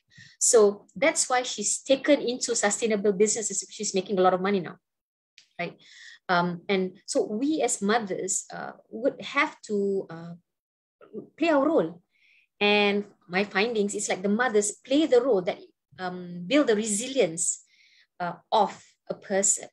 And also, I think another thing is that at a very young age, girls should be taught that you can also make a difference. Because they see all around them, leaders being men, still ultimately the head of countries are men, except for New Zealand and a few countries in Europe. But, you know, it needs to be told to them that they can also be effective leaders and they can also be leaders within climate action. And that's what we're doing here today, sharing your stories. Thanks so much, Leanne. You want to add anything on to that? No, I think you covered it pretty well in Awesome. that, mothers are a very good grounding force, and, that's where the value system also comes in. All right. Thanks so much, Leanne. Now, Suzanne. Now, in our previous discussions, you and I know each other for some time already. You mentioned the importance of not only bringing together industries, civil society organizations, media, and youth to educate and tackle green issues, but also lobbying policymakers and political parties. Now, Suzanne, in your opinion, how do we get the voices of girls and women who are currently already leading, who are interested in sustainable initiatives to be heard and taken seriously so that they can be part of meaningful change in the country? Something like my heroine, Greta Thunberg, but in Malaysia. Suzanne? Yeah, no, I agree completely with this. In fact, we do a lot of educational work at TLFP deliberately with young people, because this is the way forward. This is the change that needs to come. And it needs to, as you say, come from the young. And it's a way, I think it's very balanced. It's not about physical capability. It's about mental capacity. It's about passion. So women are on a very level playing ground, if not more, and when it comes to sustainability, because as we all know that women often run households, they make the consumer decisions. And I believe that, maybe through social media as well, social media platforms, if you're a young person, why don't you challenge yourself? Try and do something fun and unique. Try and be the change that you want to see. In addition to all the educational work we were doing at TLFP, one of the ways I thought would be good to be an advocate was going through the Star newspaper. And for 18 months, I had a double-page spread in the newspaper every month called Love, Food, Hate, Waste. And it was, trying to change people's behavior, but trying to interest people, because sustainability can be seen by some as a very dry, boring subject. So I would always have prizes and quizzes. Excuse me, recovering from COVID. From COVID, yes. I'm a bit testy, I apologize. Are you already negative, or are you still positive? Yeah, I'm negative. I'm negative the last Negative, but you're just recovering. All right, okay. My chest we totally understand, Suzanne. Poor thing. But what I'm saying is that the key thing is, if you do want to be part of the change, how can you connect with people? How can you inspire people? How can you drive people? And like you say, mothers are often the teachers at the most important time in anyone's life, your formative years. Often when you go to school, many of the teachers are female teachers as well. Mm-hmm. But when you get to a teenage period of your life, or maybe you're in your 20s, how then? You're not a mother yet, you might not be a teacher. How can you be that change?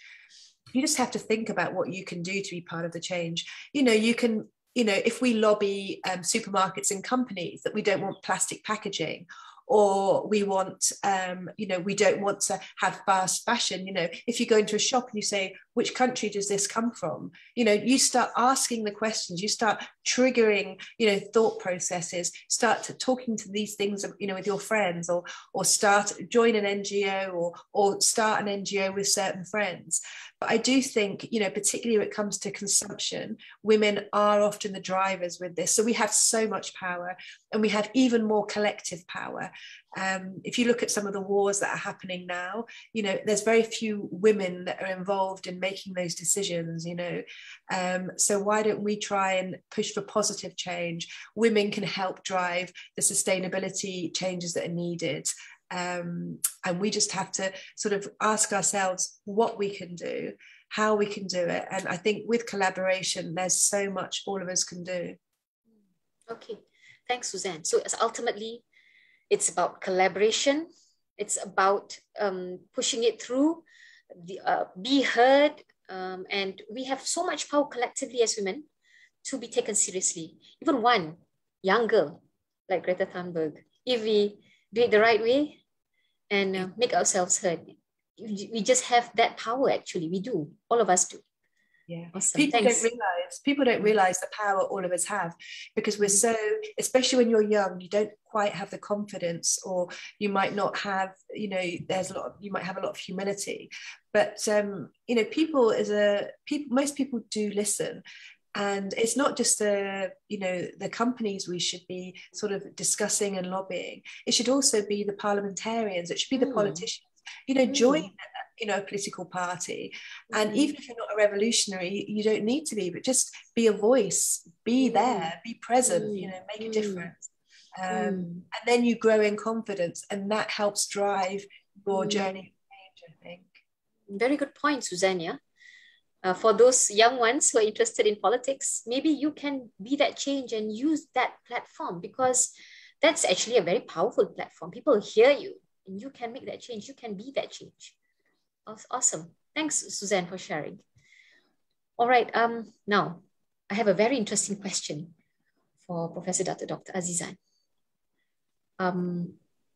There are new science findings out there about maternal instinct theory. We've been talking about mothers and formative education. And now the power of females with emotions, right? Because we are women, we are known to be full of emotions. We are emotional. Some might take it negatively, but some might take it positively.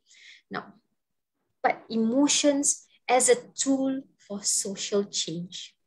Now, Professor Dr. Azizan, in your opinion, how can we best harness women's emotions, our motherly instinct, our motherhood experiences, and channel them towards making a change in the society towards urgent climate action? Thank you, Dr. Aja. I think that's a powerful question. Probably I'm not powerful enough or clever enough. I'm sure you are. I'm sure you to answer you fully, but I totally agree with you. Like I said, I mentioned the word rebel just now about myself. I don't mean that in a negative way or in a violent way, but I think all of us have that yearning, you know, to be understood. And I think the issue here is women sometimes you know, in a simplistic manner, labeled as emotional beings, more emotional than the men. Well, I just want to share my take on that. Yeah, okay, I don't mind you people saying that, but if you look at the scientific evidence, if you look at things in an objective way, and people make studies about it, emotions are something that are related to your physiology, to your biology. And it doesn't happen just like that. There's something that triggers it, and then there's ways of dealing with it. But what is important is that I think if it is true, if genetically women are meant to be more emotional, I think it's that emotion, which is that emotion, that strong emotion is the basis of one of their important strengths, which is in their bearing of the fetus inside themselves for 9 months. It's in their carrying out their duties as wife, mother, grandmother, whatever it is. Yeah, I don't say this in a way that discriminates men. You know, why is there International Year for Women? Because in some parts of the world, we understand when we read the literature that there has been discrimination. Women, we've been looked upon as less than human. They didn't have their rights and all of that. So certain cultures think it's important for women to rise, and therefore you encounter the word feminism. But again, coming to the topic, so mothers, like both Leanne and Suzanne has been talking about, also are role models. You know, I always thought that, you know, I pray that my daughter will only follow the best from me, right, of me. But no, she follows everything about me. Seriously. I hope she's not listening today. But you say to yourself, you know, in other words, it's critical that you understand the impact that you have on your siblings, right? And that impact, part of that impact, the driver of that impact is your emotions. I used to be very, very upset with my daughter, for example, and I used to make her cry a lot. And I used to sit her down in front of me and say, look, what you've done is not acceptable. Now you're 5 years old, people just laugh it off. You know, we took her to a neighbor's house, and then she was asking for this and that. I want chocolate, you know, throwing tantrums. And then when I scolded her in a very serious way, she couldn't understand it. She thought I was being cruel. So when I explained to her what was happening, see, when you are 5 years old, you're forgiven. But when you're 25 years old and you do the same kind of behavior, and I don't check that behavior, that tendency now, you'll be in trouble, right? And I will not be. So where's the emotion there? Being angry and upset with her. That is a kind of emotion. So it's okay being angry, it's okay being sad, it's okay being whatever. So I suspect, you know, without being discriminating towards the men, Leanne and Suzanne, it's that emotion that drove them to do what they do. And now their children are benefiting from that emotion. No, I think life is meaningless without emotions. Why do people travel millions of miles, you know, hundreds of miles, thousands of miles just to see sunset or sunrise?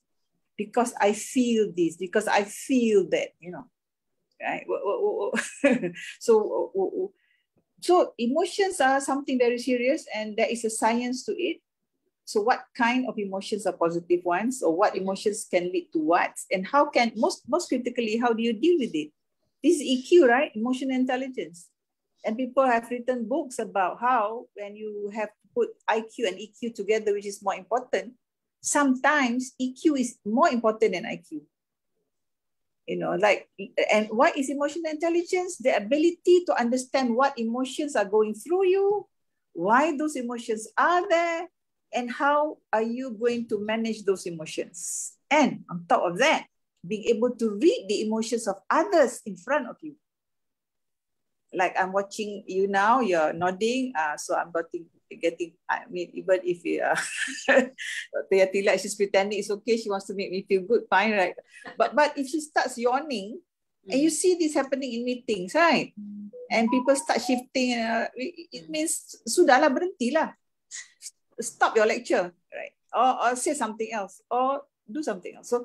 So and why women sort of, so I think things have to be explained lah.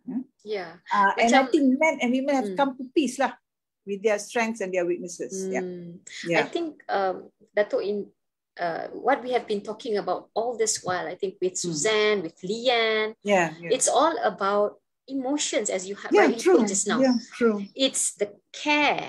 It's the sense of wanting to make the change. That's right. And doing things over and over and over again, no matter what, just trying to make the impact. And in order to do that, you'll need to be somewhat an emotional person, right? Yeah. Stubbornness is a kind of emotion. Yeah. You have to be stubborn. So don't give up. There is a positive stubbornness. Yeah, that's right. But be stubborn for the right reasons. That's okay. Can you imagine if life without emotions? If we are just automatons then, robots then. Yeah. So we should focus on the positive impact that our emotions as women and girls, if there are girls here, to actually hop onto those emotions, to do the right things, to maximize on that, because we have them. Yep. You spoke about Thunberg, right? Yes. What has she got lots and lots and lots of? But actually, you know, ultimately, she's autistic. She doesn't have much emotions to show on her face, the way. But somehow she gets that emotion out there in a special way. That's right. Like she's my heroine. She's such a special young girl. Anyways, thanks so much. Right, welcome. Yes, Suzanne. Sure. I don't like to interject with anyone else, but there's something really interesting that I think applies to women in particular in relation to everything that's just been said regarding emotion and EQ, because there's some very interesting research done at Cambridge University to do with EQ and autism, and there's a very famous professor called Professor Simon Baron-Cohen, who's I think the brother of Sacha Baron Cohen, who's a very famous actor comedian in the UK. But anyway, it's all very, very interesting. But there's one of my colleagues' husband is quite a senior sort of person at Bain Consultancy. And he says the best leaders, they do all this kind of personality analysis, and the best leaders have to have a higher EQ than IQ.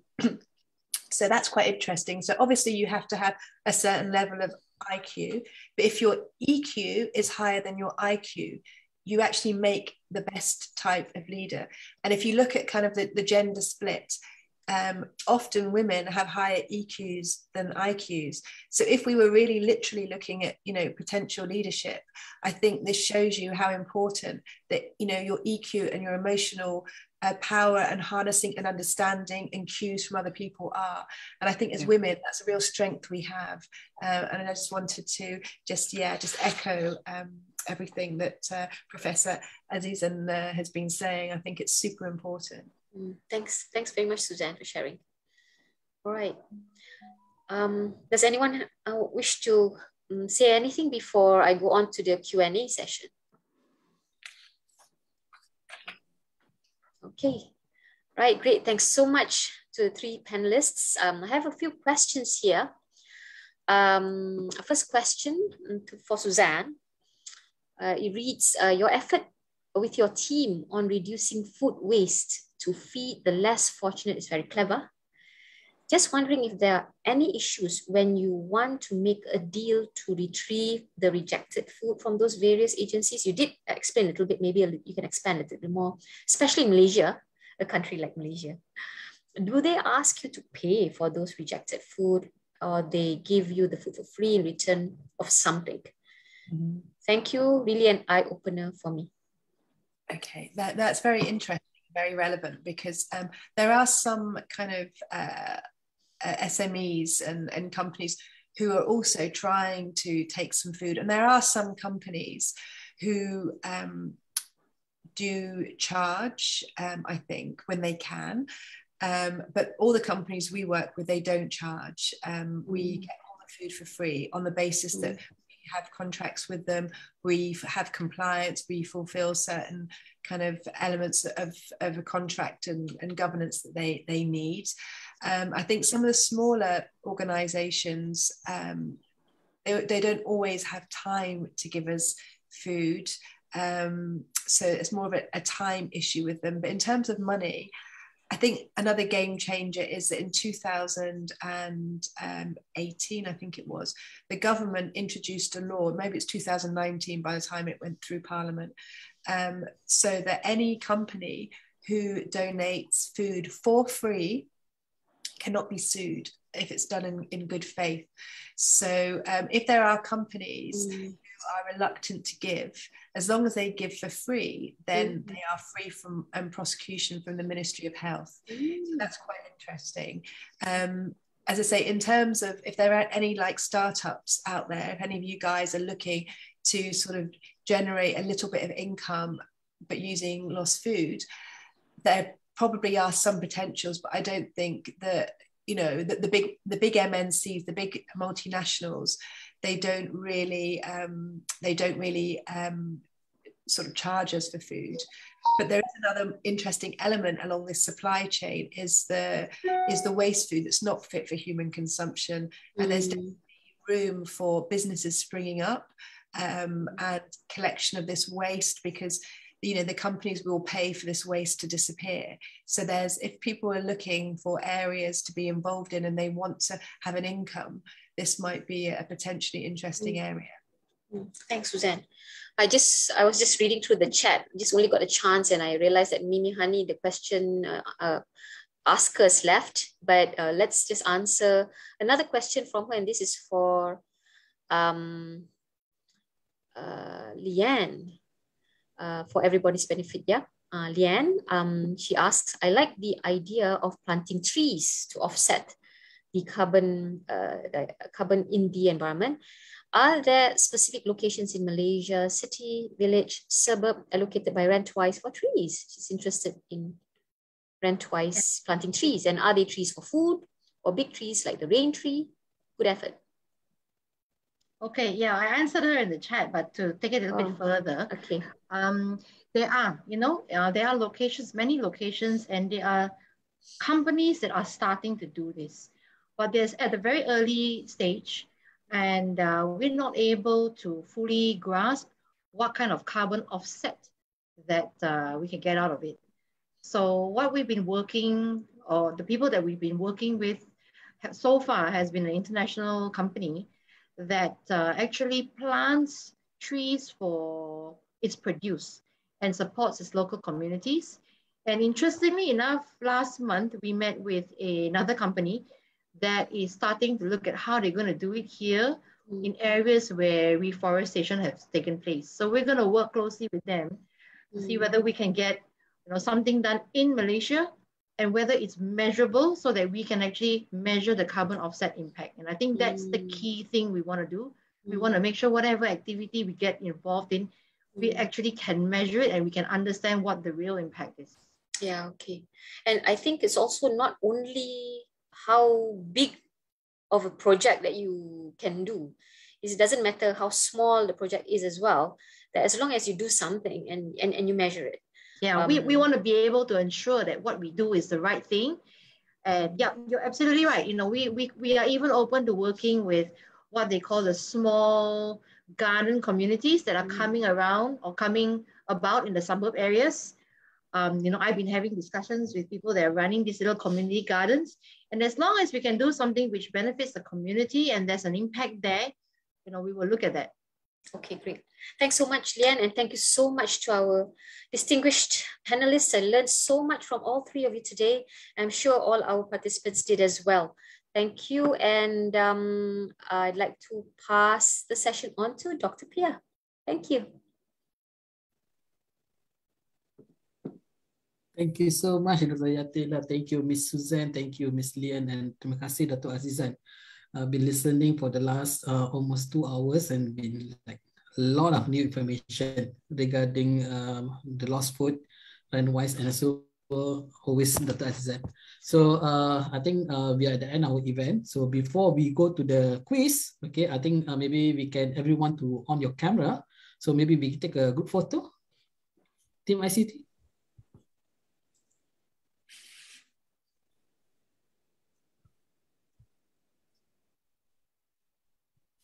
We wait for around 10 seconds. Okay, terima kasih. Penat tu nak senyum 10 saat. Kita tunggu je 10 saat dulu. Okay. Okay, semua dah buka kamera. Yes. Okay, saya kira 1, 2, 3. 1, 2, 3, and smile.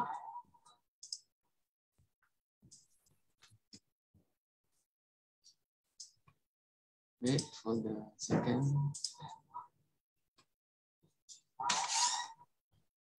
Okay. One more. 1, 2, 3. Okay, that's all. Thank you. Okay, thank you. Okay, now we already shared the link to the quizzes. So I welcome everyone to join us. Okay. Haja?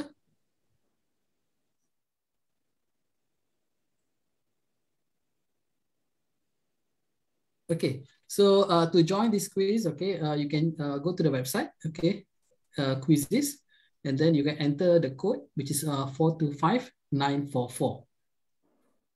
So now we already have participants joining 11, 12.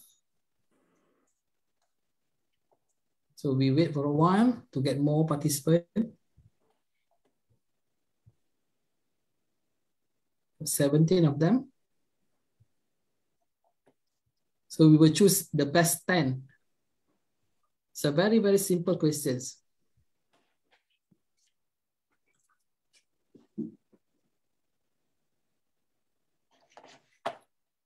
We wait for a few more minutes. There are 20 of them.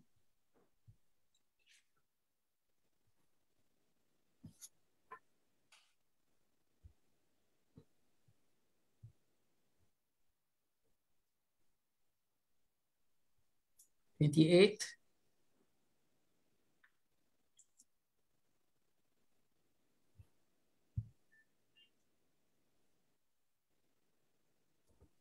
30 now. I think maybe we start once it's reached 50.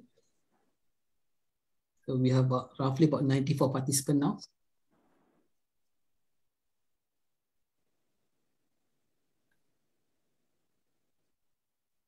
Still 32. What's 32?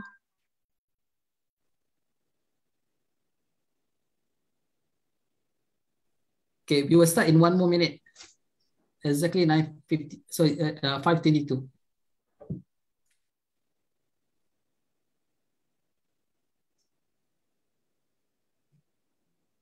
So we have 37 competitors today.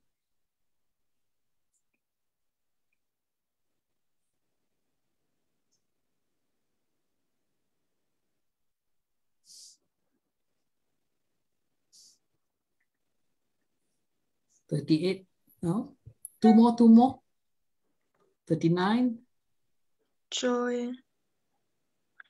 I'm very nervous because my network is lagging behind. I'm trying to log in. Okay. Cool.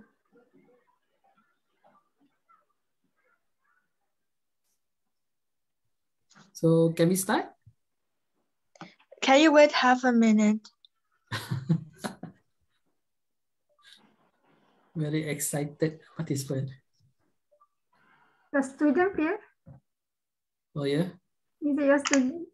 No. I'm not so sure who's the person.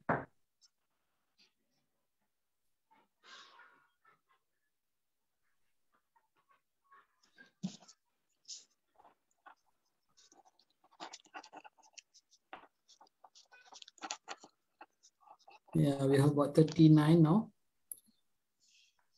Oh, I'm not able to log in. Around page. Okay, 41. So, okay, in that case, I think Hajar, we can start, Hajar. Okay. Okay.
Okay, so far we have Encik Fazli.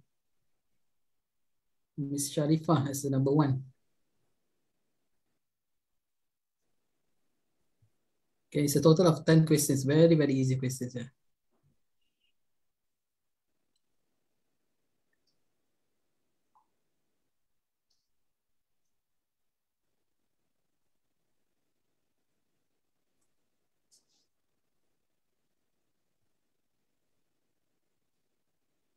Okay, I think we are going to have a first winner.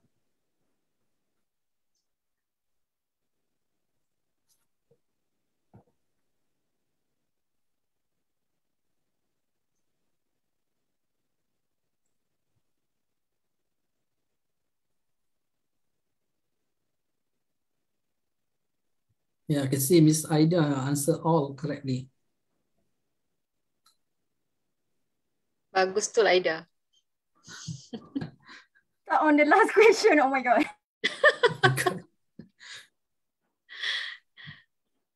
Okay, who's this R?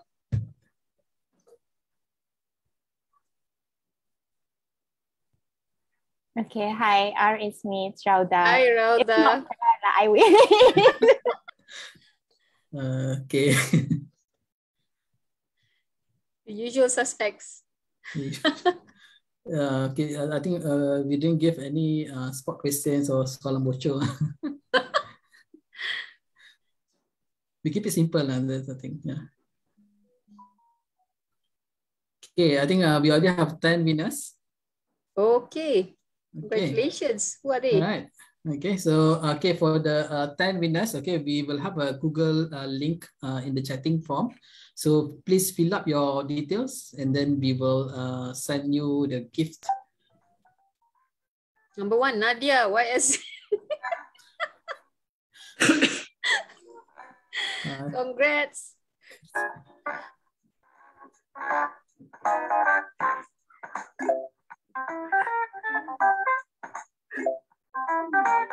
Okay, that's I think 31 of them is already done. So 44 players actually. Okay, I think maybe to make it fun, those are 10 winners. Can you on the camera? Yeah, we'd like to see you. Yeah.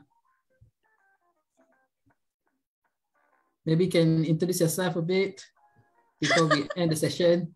Kesian budak-budak ni. Dapat hadiah yayasan And the games, because we already have 10 winners, right? Yep. Looks like okay. Right. Okay. So we have Miss Hong from Utah. Yeah. Okay. Okay. So we already posted the link. Okay, for the winners.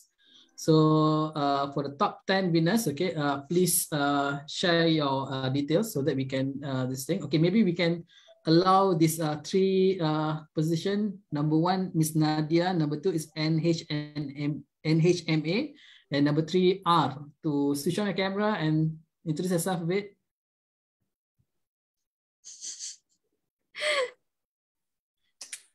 Maybe your boss want to know you.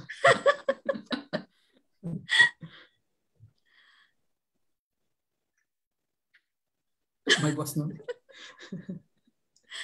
Pemalu. Okay. Okay, so I think that's it for the day. Okay. Again, I would like to thank all the participants today. Okay, I would like to thank to all the panelists. Okay, the 3 ladies, Datuk Azizan, Miss Suzanne, and Miss Leanne, and also to our wonderful moderator. Okay, for moderating this event from I think about 3:30 until now. Okay, so very interesting. I didn't realize the time passing. It was such an interesting discussion. It's like I was like in front of you ladies like that. So fun. Likewise. Yeah, thank you so much. Okay, so hopefully we will have another opportunity for to share in the future. So thank you again and have a nice day and bye-bye. Thank you everyone. Thank you. Suzanne. Yes. Okay, bye-bye. Thanks, Leanne. Sampai jumpa lagi, insyaAllah.